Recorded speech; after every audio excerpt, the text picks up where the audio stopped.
हरे कृष्णा। तो आज हम इस वीडियो में बात करेंगे कि श्री कृष्ण को हम कैसे प्राप्त कर सकते हैं। श्रीमद् भगवद गीता के 7वें अध्याय के 14वें श्लोक में श्री कृष्ण हमें यह बताते हैं, यह आश्वासना देते हैं कि जो भी कोई उनकी शरण में आ जाता है वह तुरंत ही मुक्त हो जाता है। जब कोई व्यक्ति किसी तरह भी श्री कृष्ण के भावना भावित हो जाता है तो वह भी मुक्त हो जाता है। हम सब श्री कृष्ण से संबंधित हैं क्योंकि हम सब उनकी संतान हैं। एक पुत्र अपने पिता से किसी बात पर असहमत हो सकता है, किंतु उसके लिए वह संबंध तोड़ना संभव नहीं है।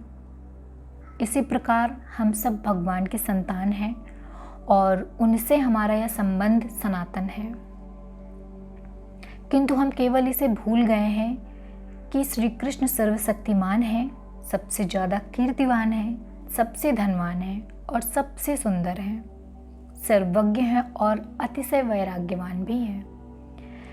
यद्यपि हम इतने महान व्यक्ति के मित्र हैं और हम इस बात को ही भूले हुए हैं।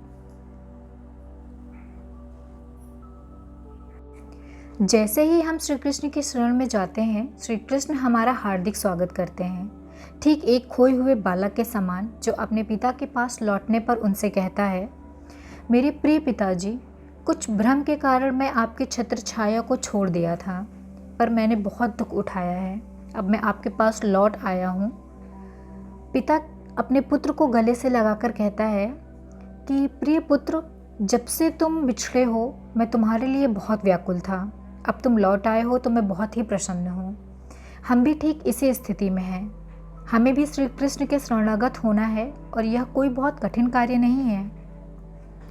श्रीमद् भगवद गीता के अंत में श्री कृष्ण कहते हैं, सब धर्मों को छोड़कर तुम केवल मेरी शरण में आ जाओ, मैं तुम्हें समस्त पापों से मुक्त कर दूंगा। शोक मत करो। जब हम अपने को भगवान की शरण में अर्पित कर देते हैं तो हम उनके संरक्षण में आ जाते हैं और उस समय से हमें किसी प्रकार का भय नहीं रहता।